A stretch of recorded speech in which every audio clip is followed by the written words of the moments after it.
أعوذ بالله من الشيطان اللعين الرجيم بسم الله الرحمن الرحيم الحمد لله رب العالمين بارئ الخلائق أجمعين والصلاة والسلام على جميع الأنبياء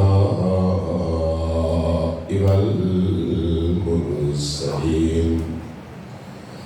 سيما من سمي في الآفاق بأحمد وفي الأرض بأبي القاسم محمد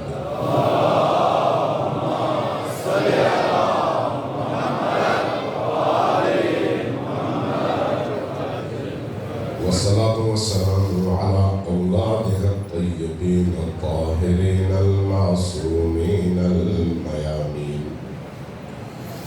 واللعنة الدائمة على أعدائهم أجمعين من يوم عذابتهم إلى قيام يوم الدين أما بعد فقد قال الله تبارك وتعالى في كتابه المجيد وهو أصدق القائلين وقوله الحق بسم الله الرحمن الرحيم قل لا أسألكم عليه أجرا إلا المودة في القربى صلى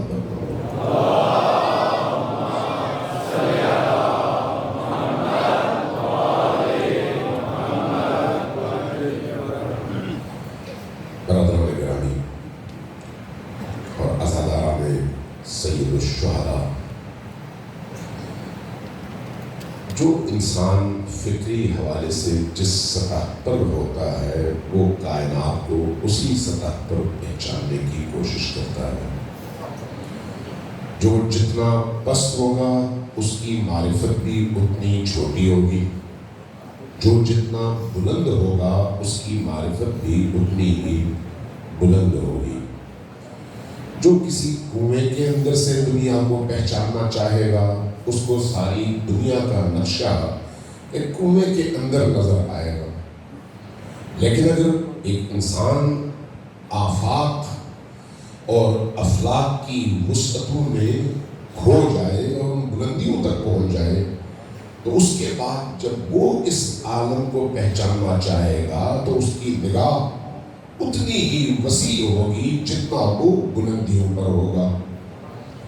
یہی وجہ ہے کہ ادیان میں بھی اللہ کی شناخت کے جو ذرائع ہیں ان ذرائع میں جو لوگ پستیوں کا شکار ہوئے انہوں نے اس طرح سے رب کو پہچانا، اور جو لوگ بلندیوں تک پہنچے انہوں نے اس طرح سے اپنے رب کو پہچانا. اس لیے ابھی خود دین کے اندر، اسلام کے اندر ایسے بھی لوگ پائے جاتے ہیں جو اللہ کو اپنی طرح سے جسم سمجھتے ہیں، اپنی طرح سے بدن کا مالک سمجھتے ہیں، چونکہ اپنی دنیا میں گم ہیں اس سے باہر نکل نہیں سکے. اسی طرح سے بہت سارے ایسے بھی ہیں جو نبی کریم کو اپنی طرح کا ایک انسان سمجھتے ہیں. چونکہ اپنی طرح کا سمجھتے ہیں اس لیے جیسے وہ خود ہوتے ہیں ویسے ہی سمجھتے ہیں کہ نبی بھی ہوں گے، اور یہی کیفیت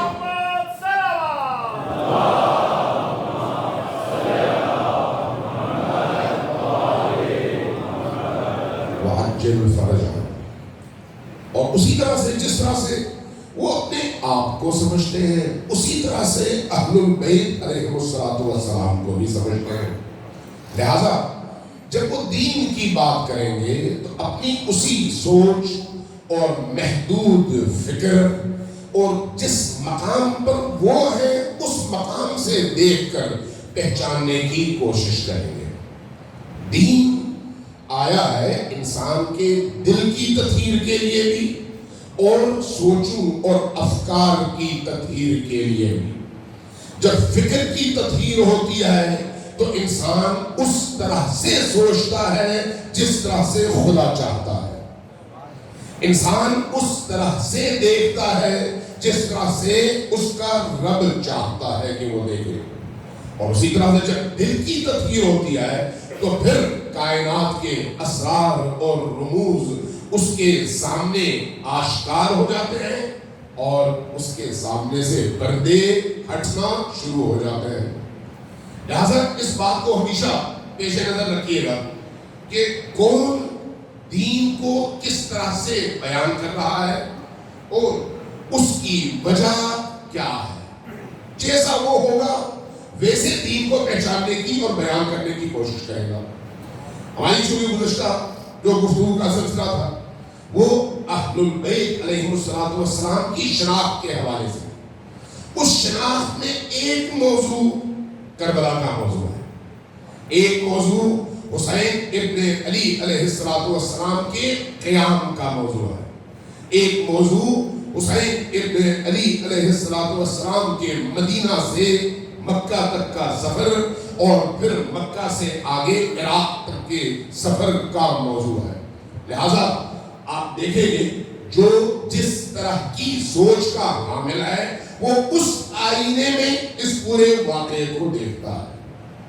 اب ذرا غور کیجیے گا، امام حسین علیہ السلام جب مدینہ سے نکلتے ہیں تو کیا ان کے نکلنے کی وجہ ولید کا یا یزید ابن معاویہ کا طلب بیعت کرنا ہے یا پھر اس کے پیچھے کوئی اور اسرار اور رموز ہے؟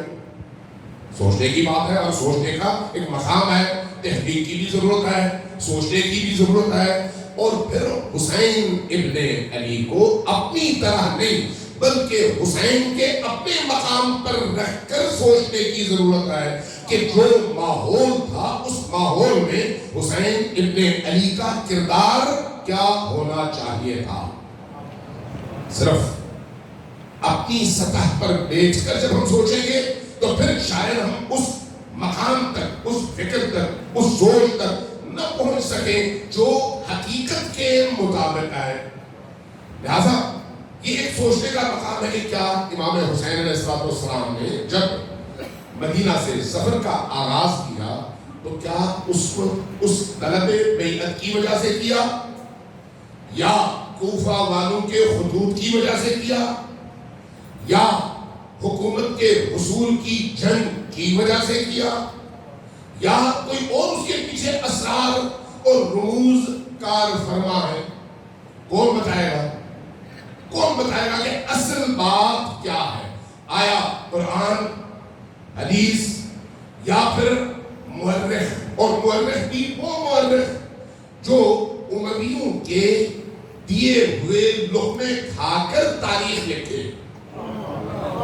سوال ہے کیا ہم قرآن سے پوچھیں، رسول اللہ سے پوچھیں، خود امام حسین علیہ السلام سے پوچھیں، یا پھر ان مورخین سے پوچھیں جنہوں نے لقمے کھا کر قلم اٹھایا ہے؟ تو خود بخود بہت سارے اسرار ہمارے سامنے آہستہ آہستہ کھلنے شروع ہو جائیں گے۔ صلوات بھیجیے گا محمد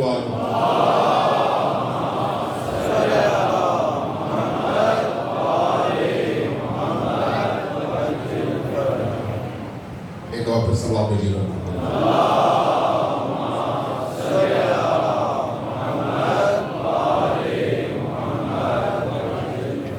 عزیزان، جب ہم نبی کریم کی ذات کو دیکھتے ہیں اور یہ شیعہ اور سنی دونوں کی متفقہ روایات ہیں، جیسے میں نے کل شاید اشارہ بھی کیا تھا کہ حسین ابن علی کا یہ جو قدم ہے اور قیام ہے یہ لوح ازل میں خدا نے لکھا ہوا تھا،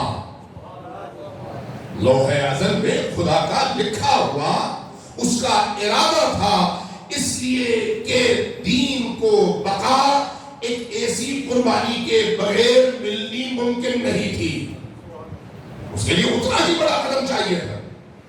حسین ابن علی اور ان کے جد نبی کریم صلی اللہ علیہ وآلہ وسلم اور امیر المؤمنین علی ابن ابی طالب اور حضرت زہرا سلام اللہ علیہا پنجتن آل ابا اصحاب کسا جن کی عظمت، جن کی بلندی، جن کا تقدس، جن کا احترام تمام عالم انسانیت کا بالعموم اور مسلمانوں کا بالخصوص مشترکہ سرمایہ ہے، اگر ہم ان کو قرآن اور حدیث کی روشنی میں پہچاننا نہ چاہیں تو پھر ہم گمراہی کا شکار ہو سکتے ہیں۔ لہذا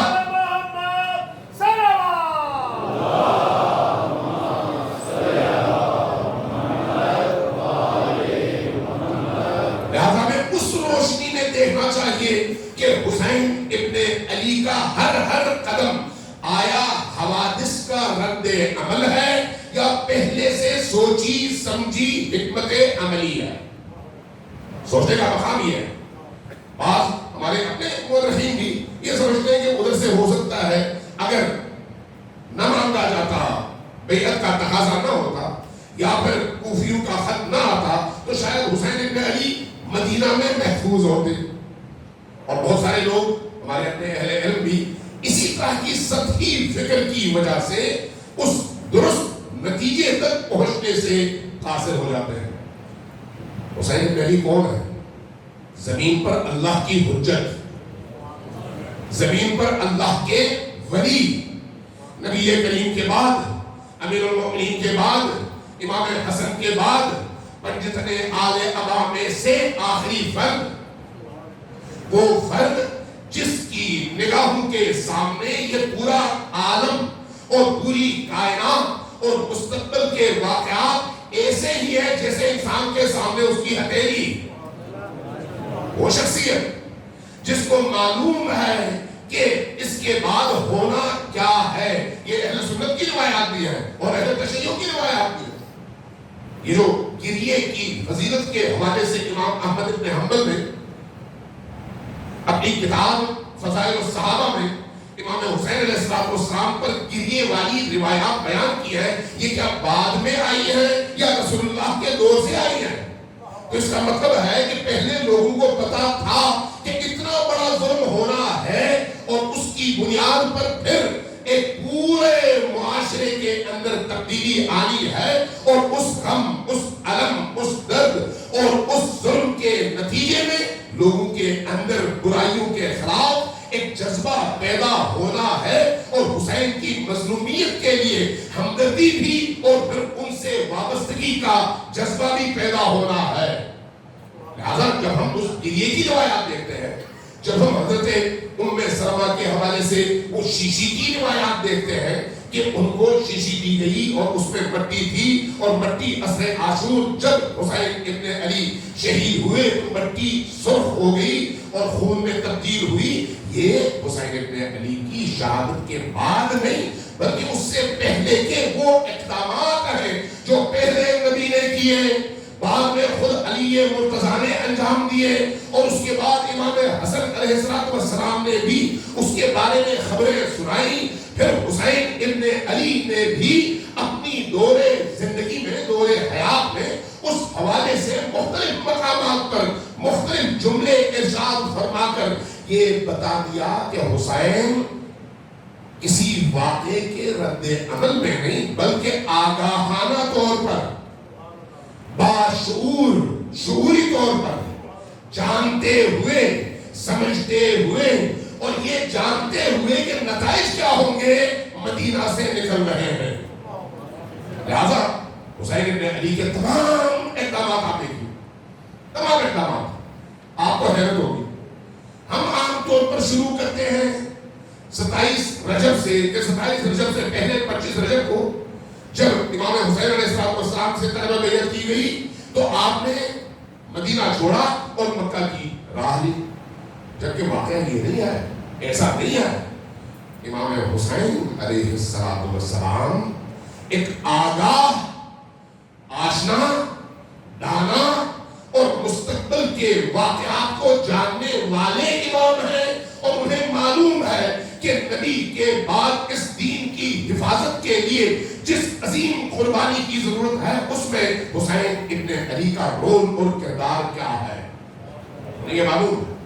یہی وجہ ہے کہ 58 ہجری، ابھی ہم بات کر رہے ہیں 61 ہجری کی، 61 ہجری محرم اس سے اگر 58 ہجری کی طرف جائے تو 3 سال قبل حسین ابن علی آتے ہیں حج کے لیے. روایت 2 طرح کی روایات اور 2 طرح کے خطبات امام حسین علیہ السلام کے تحف العقول میں موجود ہیں. ان کے خطبات بھی موجود ہیں اور احادیث بھی موجود ہیں. حج پہ جانے سے پہلے عالم اسلام یمن کی طرف، عراق کی طرف، دیگر ان بلاد اسلامیہ کی طرف جہاں پر مسلمان بستے ہیں، ان علاقوں کے سرکردہ لیڈرز، سرکردہ جو نمایاں چہرے ہیں، ان کو خط لکھتے ہیں اور اس خط میں لکھتے ہیں کہ میں حسین ابن علی ہوں، رسول اللہ کا آخری فرزند اس سرزمین کے اوپر، اصحاب قصا کا آخری فرد. اس سال میں حج پر آ رہا ہوں. تم سب کو میری طرف سے دعوت ہے کہ حج پہ آؤ. حج سے فراغت کے بعد مینا کی سرزمین میں ہم مل بیٹھیں گے. میں نے ایک پیغام تم لوگوں کو دینا ہے. ذرا سوچیے امام حسین علیہ السلام کے اقدامات کے حوالے سے میں نے تمہیں ایک پیغام دینا ہے. کس کو خط لکھتے ہیں؟ علماء کو. نمبر 1 ان علاقوں کے جو سرکردہ لیڈرز ہیں ان کو، اور ہماری اصلاح میں مسجدوں کے جو ٹرسٹیز اور چیئرمین حضرات ہیں ان کو، بڑے بڑے خطیبوں کو، بڑے بڑے ائمہ جمعہ اور جماعات کو، ہر علاقے میں موجود ان قبائل کے سرداروں کو جو نمایاں طور پر دین کے حوالے سے پہچانے جاتے ہیں، ان تمام لوگوں کو خط لکھنے کے بعد حج پہ بلا لیتے ہیں. یہ کب کا واقعہ ہے؟ 58 ہجری کا. حج کا عمل انجام پاتا ہے ذی الحج میں.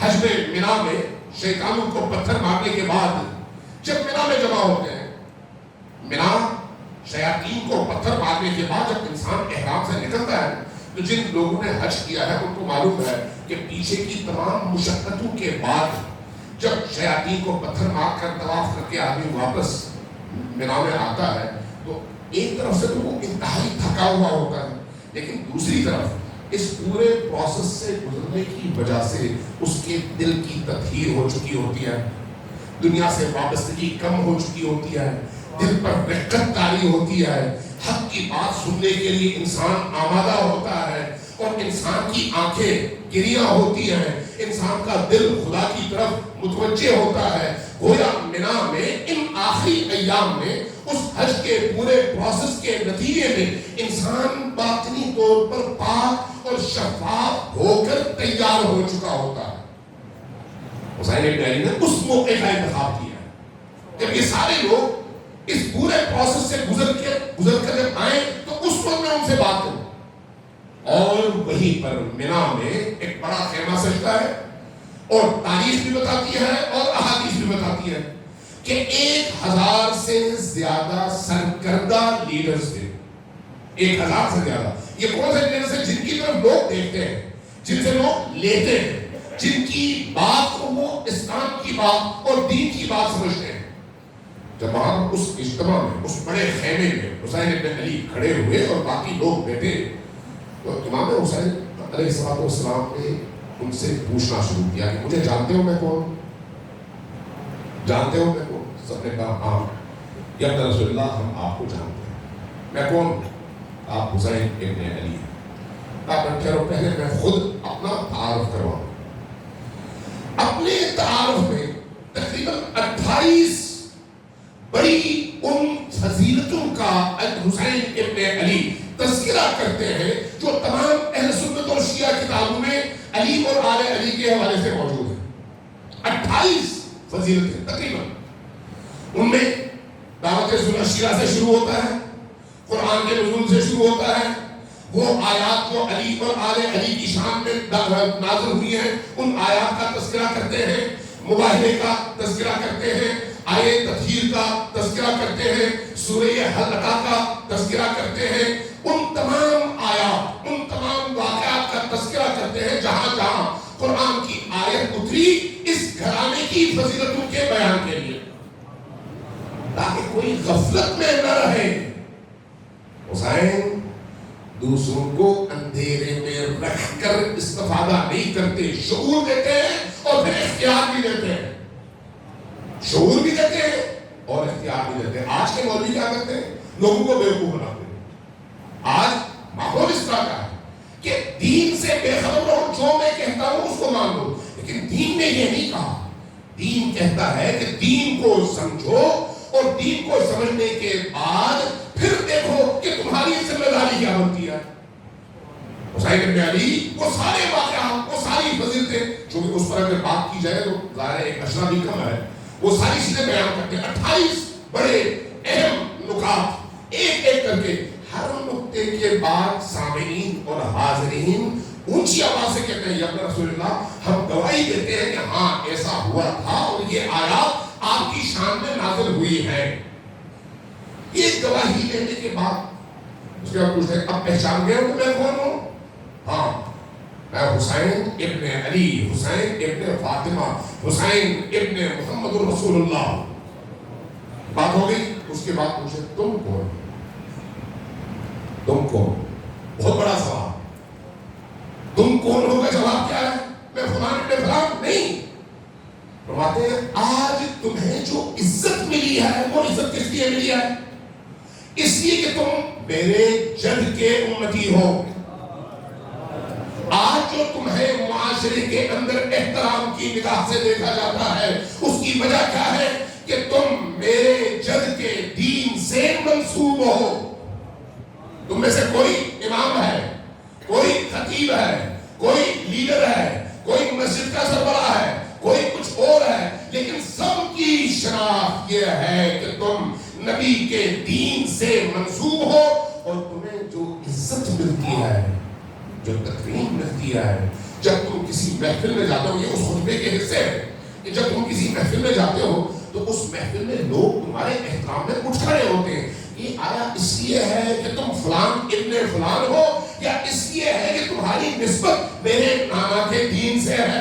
محمد آل محمد صلوات.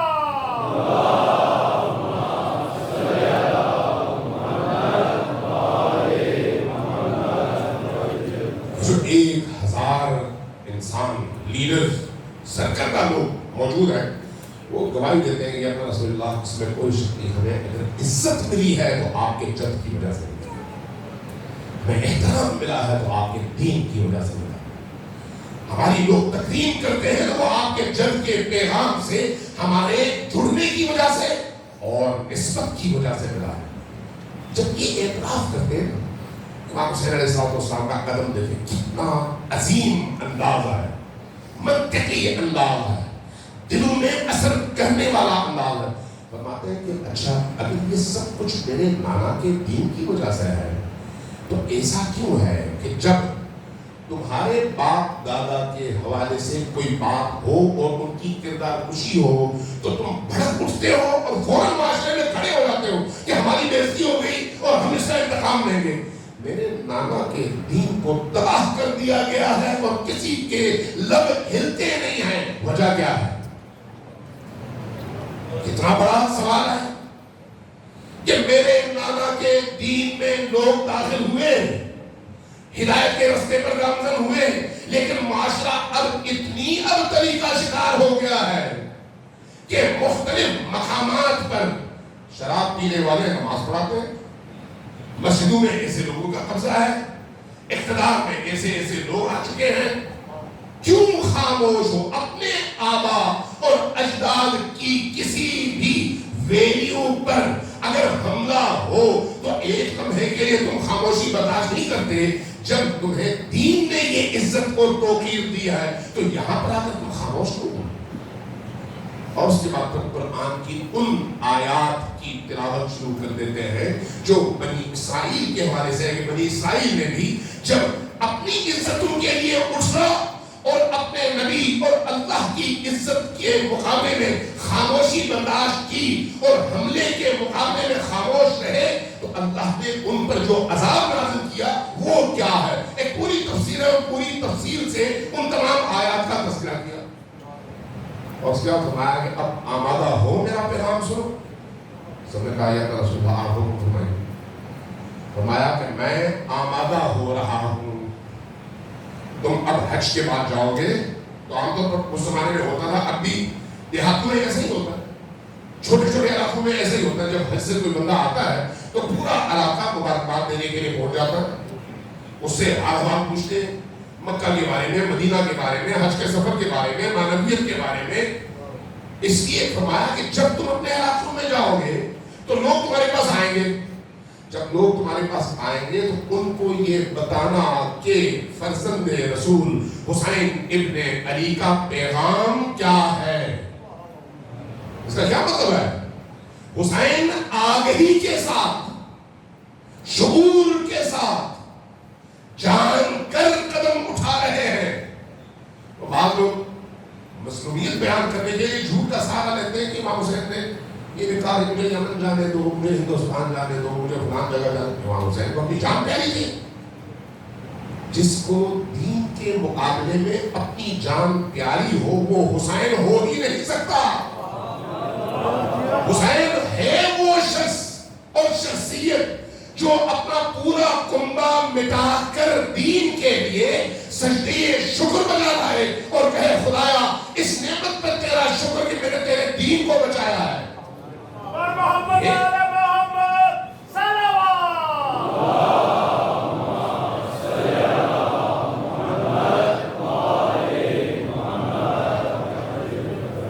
واقعہ گزر گیا 58 ہجری گزر گئی، تاریخ گزر گئی. حسین ابن علی واپس آئے. اس کا مطلب یہ ہے کہ ذہنی طور پر بھی تیار ہے اور شعوری طور پر بھی تیار ہے. اب ذرا دیکھیے خود مدینہ میں کوئی آتا ہے کہتا ہے کہ اے ابا عبداللہ حسین آپ جب جانا ہی چاہتے ہیں، پہلے تو روکتے ہیں کہ آپ جائیں، کہتے ہیں نہیں میرا جانا ضروری ہے اس لیے دین کی بقا کا مسئلہ. کہتے ہیں اگر ایسا ہے تو پھر آپ بچوں کو لے کر نہ جائیں. بچوں کو لے کر کیوں نہ جائیں؟ اس لیے کہ آپ تو شہید ہو جائیں گے، بچے رول جائیں گے. حسین مسکراتے ہیں فرماتے ہیں تمہیں نہیں پتا میں کیوں یہ کام کر رہا ہوں. حسین ابن علی انتخاب کس کا کرتے ہیں؟ خواتین کا، بہنوں کا، بیٹیوں کا، اپنے خاندان کے اندر شخصیات کا چن چن کر، ہر ایک کا نہیں، چن چن کر انتخاب کرتے ہیں. اور اس میں شیرخوار علی اصغر بھی شامل ہے. کیوں؟ اس لیے کہ انہیں معلوم ہے کہ ان میں سے ہر فرد نے اس پورے سفر میں کیا کردار ادا کرنا ہے. آگہی کے ساتھ جا رہے ہیں، شعور کے ساتھ جا رہے ہیں، جانتے ہوئے جا رہے ہیں. اس لیے جب آپ مدینہ سے نکلنے لگتے ہیں آپ دیکھیے آپ ایک وصیت دیکھتے ہیں اور محمد ابن حنفیہ کے سپرد کر دیتے ہیں. تمام مورخین نے اور محدثین نے وہ خط نقل کیا ہے، تمام کتابوں میں موجود ہے، شیعہ سنی سب میں موجود ہے. کیا کہتے ہیں؟ سب سے پہلے اس خط میں جو آغاز ہوتا ہے بسم اللہ الرحمن الرحیم، میں حسین ابن علی ہوں اور گواہی دے رہا ہوں کہ اللہ وحدہ لا شریک ہے. اس گواہی کی ضرورت کیوں پڑی؟ یہ تو رسول کے بیٹے تھے، رسول کے بیٹے کو اس گواہی کی ضرورت ہے کہ میں وصیت کرتے ہوئے گواہی دوں کہ لوگوں مجھے پہچانوں میں اللہ کو وحدہ لا شریک سمجھتا ہوں. ہاں ضرورت ہے. کیوں؟ اس لیے حسین کو معلوم ہے کہ جو لوگ بعد میں اس کو دو شہزادوں کی جنگ قرار دیں گے وہ کہیں گے حسین تو نماز بھی نہیں پڑھتے تھے. جس طرح سے علی بن ابی طالب کے والے سے ہوا، جس طرح سے اہل البیت کو معاشرے سے کاٹنے کے لیے بادشاہوں نے انجام دیا. اس لیے معلوم تھا کہ بعد میں کس طرح کے واقعات ہونے ہیں اور کس طرح کی کوششیں ہوں گی. لہذا ان کوششوں کا سدباب پہلے دن سے کیا ہے. اس لیے جب آغاز فرمایا وصیت کا تو اس وصیت کے آغاز ہی میں سب سے پہلی گواہی میں وحدہ لا شریک کی گواہی دیتا ہوں کہ اللہ ایک ہے. اس کے بعد محمد رسول اللہ اللہ کے رسول ہیں، گواہی. اور اس کے بعد تیسری چیز فرمایا میں حسین ابن علی کیوں نکلنا چاہتا ہوں. میں مورخ سے پوچھوں یا حسین ابن علی سے، میں کسی مولوی سے پوچھوں یا فرزند زہرا سلام اللہ علیہا سے. امام حسین علیہ السلام خود اپنا ہدف بیان کرتے ہیں.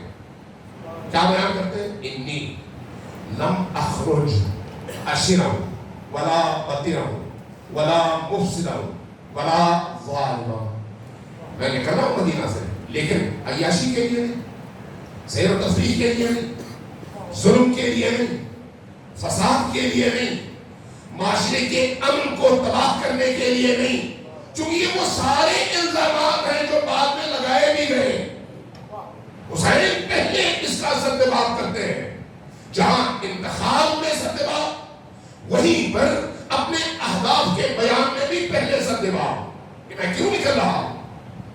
یہ ساری باتیں بیان کرتے ہیں. میں اس لیے نہیں نکل رہا کہ یہ کام کروں، بل خرجت لطلب الاصلاح فی امت جدی. میرے جد محمد الرسول اللہ کی امت میں جو بگاڑ، جو فساد پیدا ہو چکا ہے، لوگ مسجد کو تفریح گاہ بنائے ہوئے ہیں، نماز پڑھتے ہیں اور بدکاری بھی کرتے ہیں، روزہ رکھتے ہیں اور حق کو باطل سے ملاتے بھی ہیں، ظلم کو دیکھتے ہیں، خاموش بھی رہتے ہیں، تمام عبادی اعمال انجام پا رہے ہیں، لیکن اللہ کے دین کی روح کو ہر روز پامال کیا جا رہا ہے. یہ معاشرے کا ایسا فساد ہے کہ اس فساد کے مقابلے میں خاموش رہنا کسی بھی مسلمان کا شیوا نہیں ہو سکتا.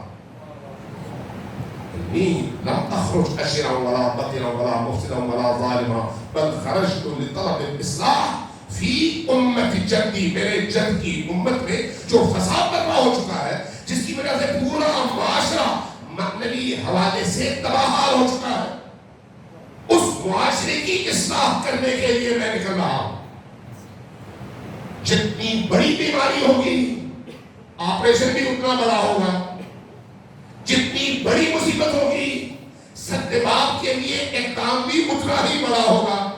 جب پورا معاشرہ فاسد ہو چکا ہو تو اس فاسد معاشرے میں موجود لوگوں کے مردہ ضمیروں کو جگانے کے لیے ضرورت ہے ایک ایسے آپریشن کی جس کے نتیجے میں علی اصغر جیسے معصوم کا گلا بھی کٹے تاکہ لوگوں کا ضمیر بیدار ہو.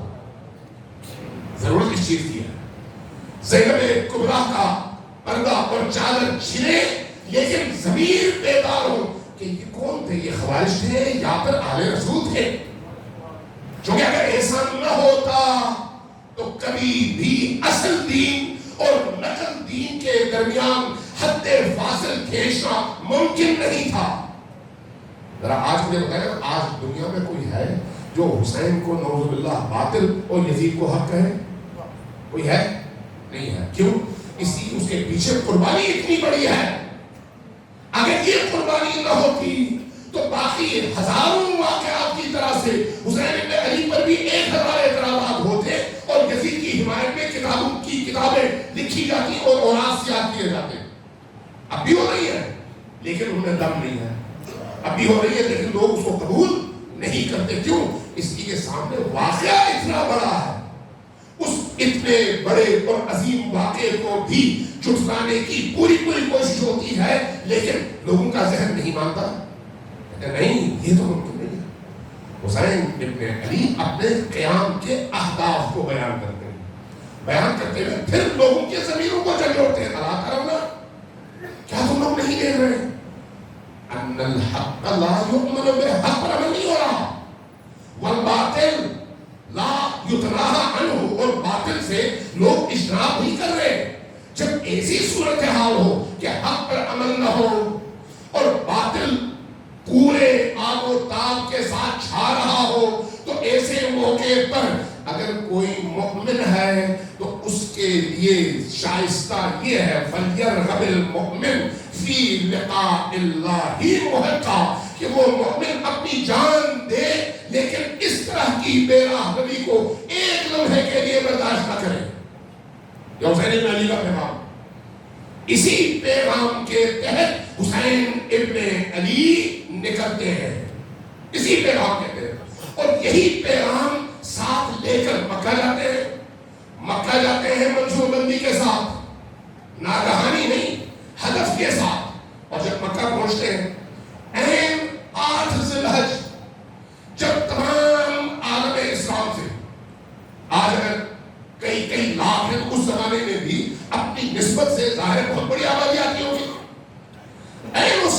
جب سب کو یہ معلوم ہے کہ فرزند رسول حسین ابن علی حج کے موقع پر یہاں پر مکہ میں موجود ہیں، اس ٹائم پہ 8 ذی الحج جب سب لوگ حج کی تیاریوں میں پورے شوق کے ساتھ مصروف ہیں، حسین ابن علی اعلان کرتے ہیں کہ میں نے حج نہیں کرنا، میں جا رہا ہوں، میں مکہ چھوڑ رہا ہوں۔ اگرچہ فقہی طور پر پہلے امام حسین پہلے حج کر چکے ہیں، اس لیے ان پر فرض نہیں ہے، اب یہ حج جو ہے مستحب ہے، اس لیے وہ اس مستحب حج کو عمرے میں تبدیل کرتے ہیں نیت سے اور اس کے بعد نکل آتے ہیں۔ لیکن دنیا کو ایک میسج دے رہے ہیں، وہ حج جس میں دین کی بقا نہ ہو حسین کو منظور نہیں ہے۔ حسین اس حج کی طرف پشت کرتے ہیں جہاں پر ظلم ہو لیکن حاجی خاموش رہے۔ کیونکہ حاجی جب آتا ہے عراق کی سرزمین میں جو کچھ وہ اعمال انجام دیتا ہے ان میں آخری عمل کیا ہے؟ شیاطین کو پتھر مارنا۔ شیاطین کو پتھر مارتے ہیں، 3 بڑے پتھر کے بنے ہوئے شیاطین۔ یہ کیا ہے؟ ان پتھروں کا قصور کیا ہے؟ پہلے گڑھا تھا، بعد میں ستون بنا، اب جو ہے بڑی بڑی دیواریں بن گئی اور پھر ان دیواروں پر بھی منزلیں چڑھ گئی ہیں اور کئی منزلوں کی دیواریں۔ ان دیواروں کا قصور کیا ہے؟ کیا ایک عاقل آدمی، سمجھدار آدمی اس بات کو نہیں سمجھتا کہ یہ علامت ہے کہ جب تم اسلامی معاشرے میں جیو تو ہر شیطان کے مقابلے میں کھڑے ہو جاؤ اور شیطان کو پتھر مارو اور رحمان کے سائے میں آ جاؤ۔ کیا اس چیز کی علامت نہیں ہے؟ چونکہ تمام عبادات جہاں اس کی ایک ظاہری حیثیت اور شکل ہے وہیں پر اس کی ایک روح ہے، اس کا ایک پیغام ہے، اور وہ پیغام اصلاح نفس بھی ہے اور اصلاح معاشرہ بھی ہے۔ لہٰذا جب آپ نماز پڑھتے ہیں اس میں بھی یہی ہے، روزہ رکھتے ہیں اس میں بھی یہی ہے، حج کرتے ہیں اس میں بھی یہی ہے، باقی اعمال انجام دیتے ہیں اس میں بھی یہی ہے، حتیٰ حضرت ابراہیم کی قربانی کی سنت ادا کرتے ہیں اس میں بھی یہی ہے۔ جب تک وہ روح نہ ہو اس عمل کی کوئی حیثیت نہیں ہے، وہ عمل صرف بظاہر عمل ہے۔ اس لیے کل میں نے روایت بھی پڑھی تھی آپ کے سامنے، ایک شخص اگر اس روح سے بے بہرا لا تعلق ہو کر 8 کروڑ سال عبادت کرے، اس کی عبادت کی ایک ذرہ برابر قیمت اللہ کی بارگاہ میں نہیں ہے۔ صلوات بھیجیے محمد علیہ۔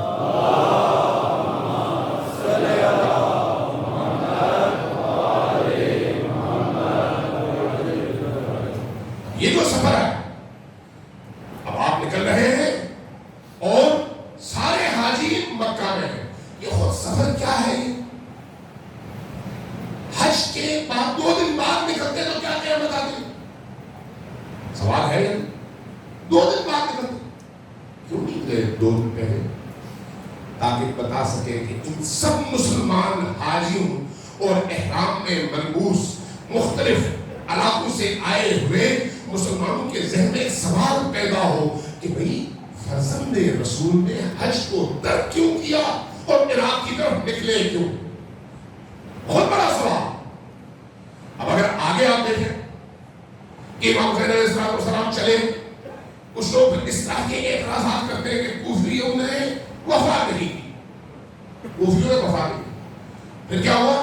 سازشیوں نے امام حسین علیہ السلام کو گھیرا اور ان سازشیوں کی وجہ سے امام حسین شہید ہو گئے۔ اور بعض لوگ تو انتہا کر دیتے ہیں کہ امام حسین کے قتل کا حکم تو یزید نے دیا ہی نہیں تھا، ثابت ہے ہی نہیں۔ کس چیز کی علامت ہے؟ بغض حسین کی، اور کوئی بغض حسین۔ ورنہ آپ کے ایک شہر کے اندر بھی جب آپ کا کوئی تھانہ کوئی کام کرتا ہے تو اس تھانے کی ذمہ داری اس شہر کے سب سے بڑے افسر کے کندھے پہ ہوتی ہے۔ اس کی اجازت کے بغیر ایک تھانے کا ایس ایچ او بھی قدم نہیں ہلا سکتا۔ اور یہاں پر فرزند رسول اور رسول اللہ کا پورا گھرانہ، رسول اللہ کی بیٹیاں، رسول اللہ کے فرزند، رسول اللہ کے نواسے نواسیاں، اہل مدینہ۔ اب بات کی جاتی ہے کہ کوفے والوں نے دعوت دی اور اس کے بعد بے وفائی مان لیتے، کوفے والوں نے دعوت دی، بالکل ٹھیک ہے، لیکن پھر وہ بیان کیوں نہیں کرتے کہ کوفہ میں ہوا کیا؟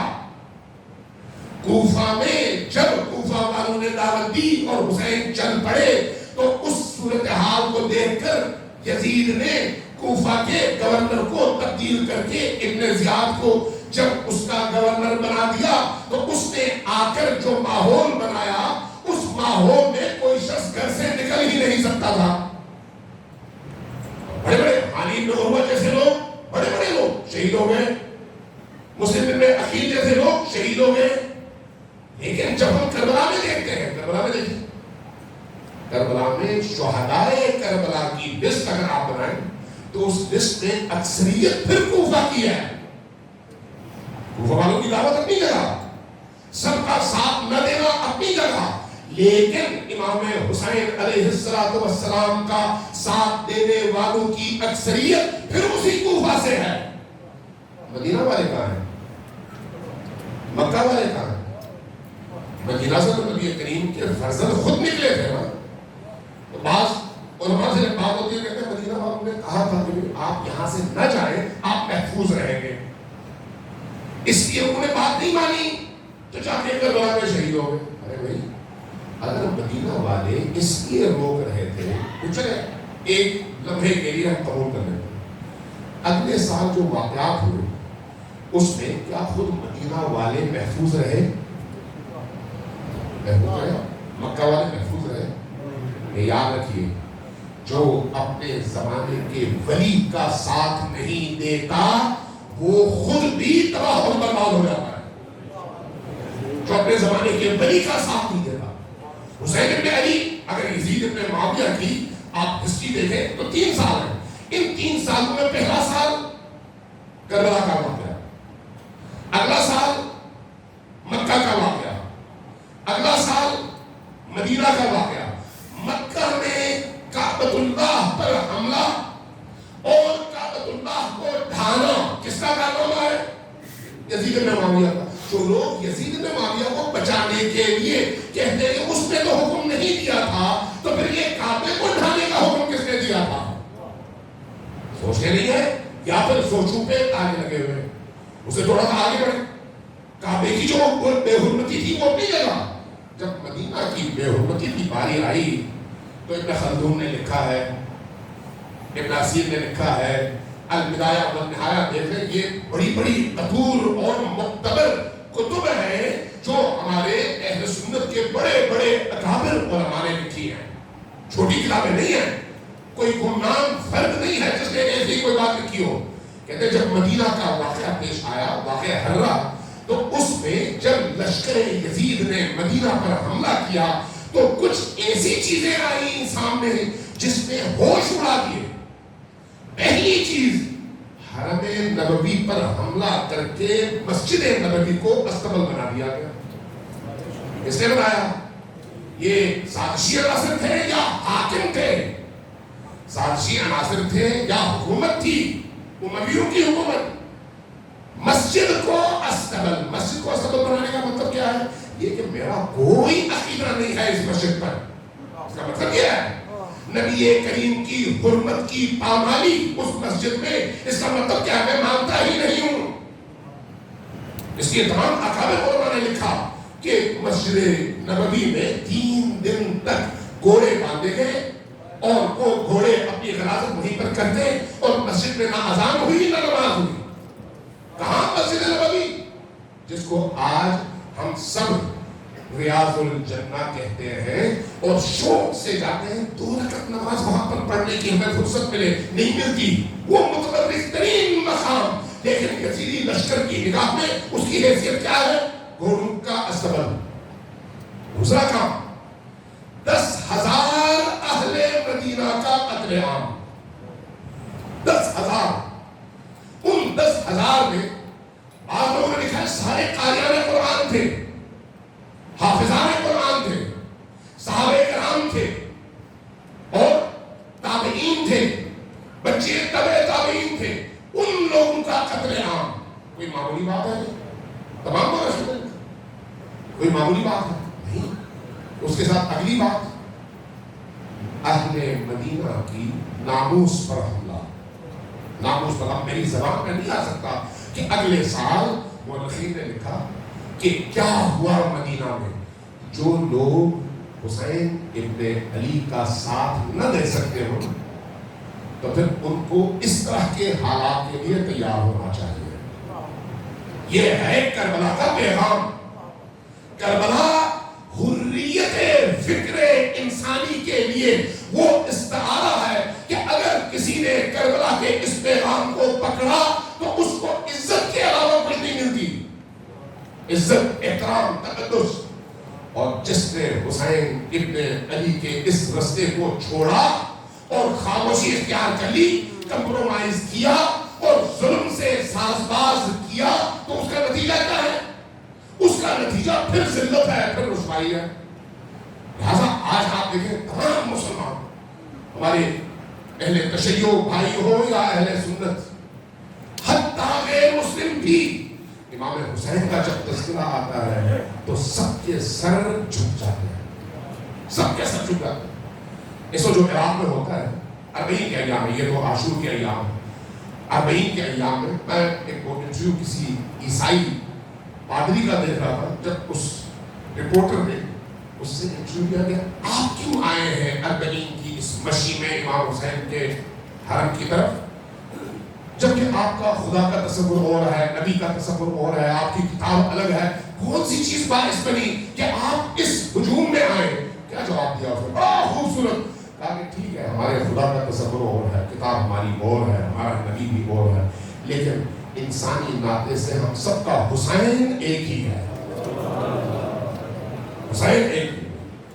آج پوری عالم انسانیت کا حسین ایک ہی ہے. اس لیے بدترین لوگ بھی جب کسی بند گلی میں پہنچتے ہیں تو حسین کے دروازے پر جائے بغیر کوئی چارہ نہیں ہے. کوئی چارہ نہیں.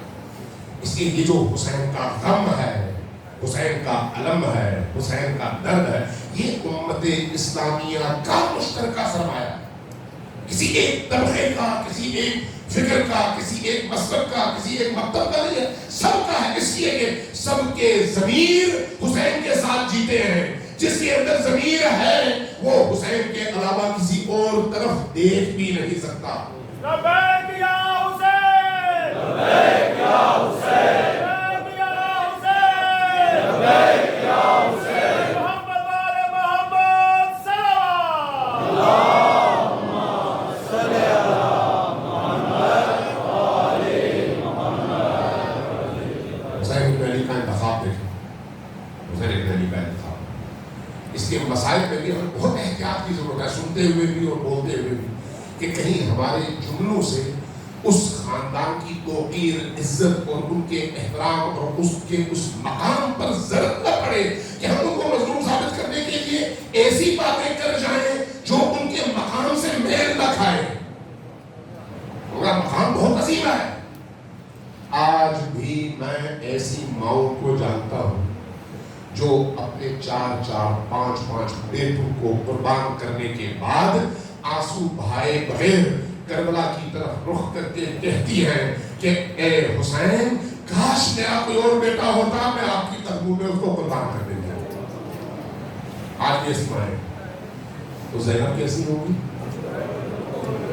ام کلثوم کیسی. میں نے ایسی بہنوں کے انٹرویوز پڑھے ہیں. جب ان کا انٹرویو پڑھا تو میں خود دھڑک اٹھا. ایک بہن ہے، اس کے 4 بھائی شہید ہو گئے ہیں، لیکن جب وہ بات کرتی ہے انتہائی جرأت کے ساتھ تو کہتی ہے جب میں نے اپنے بھائیوں کی لاشیں دیکھی تو مجھے زینب سے شرم آئی کہ میں روؤں تو کیسے ہوں،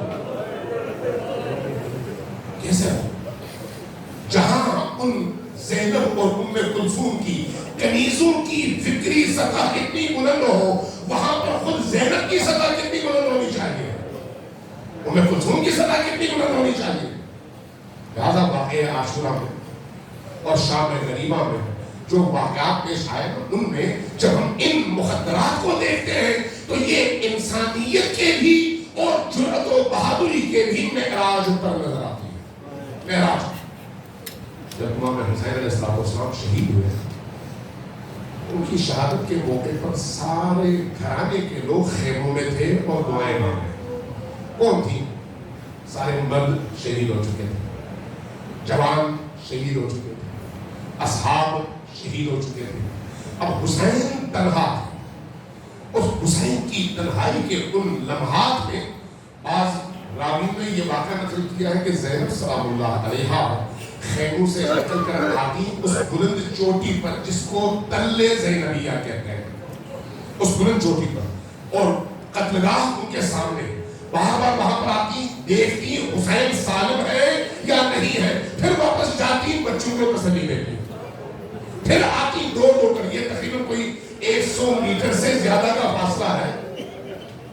اب تو اس تل زینبیہ کو انہوں نے جو بڑا ہاتھ بنا دیا ہے، لیکن ایک زمانے میں وہ تل موجود تھا، میں نے وہاں پر نماز پڑھی ہے، آپ میں سے بہت سارے لوگوں نے پڑھی، وہاں تک خیمے سے مخیم سے آنے میں کم از کم 5 سے 7 منٹ لگتے ہیں دوڑ کر آنے میں۔ زینب سلام اللہ علیہا بار بار آتی، اس بلند چوٹی پر نیچے دیکھتی اور حسین ابن علی کو گھوڑے پر دیکھتی تو تسلی سے واپس جاتی اور بچوں کو حوصلہ دیتی، حوصلہ دیتی۔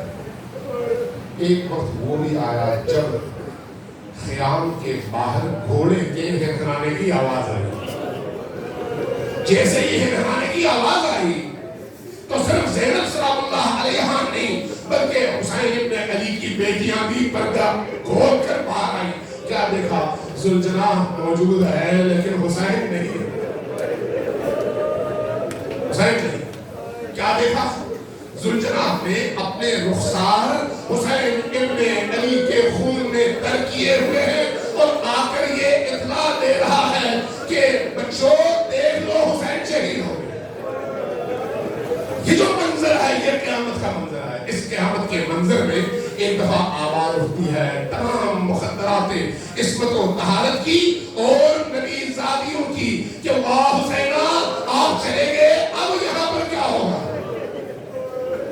اور نہیں نے لکھا ہے کہ کوئی پکار رہی تھی واہ حسینہ، کوئی پکار رہی تھی واہ اماں، کوئی پکار رہی تھی واہ علیہ، اور کوئی پکار رہی تھی واہ جدہ، کوئی رسول اللہ کو پکار رہی تھی، کوئی علی مرتضیٰ کو، کوئی فاطمہ الزہرا کو، اور کوئی حسن اور حسین کو۔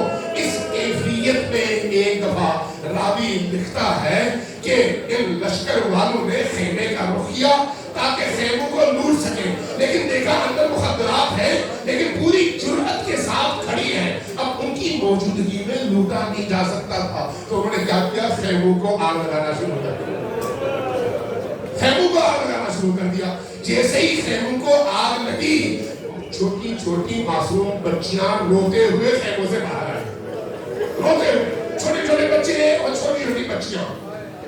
راوی کہتا ہے کہ اس اسنا میں شمر ایک خیمے کے دروازے پر پہنچا تو کیا دیکھا؟ اندر ایک جوان ہے اور بے ہوشی کی کیفیت میں ہے، مریض ہے۔ اس نے تلوار نکالی تو دیکھا ایک مخدرہ کھڑی ہو گئی اور کھڑی ہو کر کہا اے شمر اس کو قتل کرنے سے پہلے تم میری جان لو، ورنہ ہم اجازت نہیں دے سکتے کہ حسین کے اس مظلوم بیٹے کو تم قتل کرو۔ کون تھی؟ زینب بنت علی، زینب بنت علی، سید الساجدین کے دفاع میں زینب بنت علی کھڑی ہو گئی۔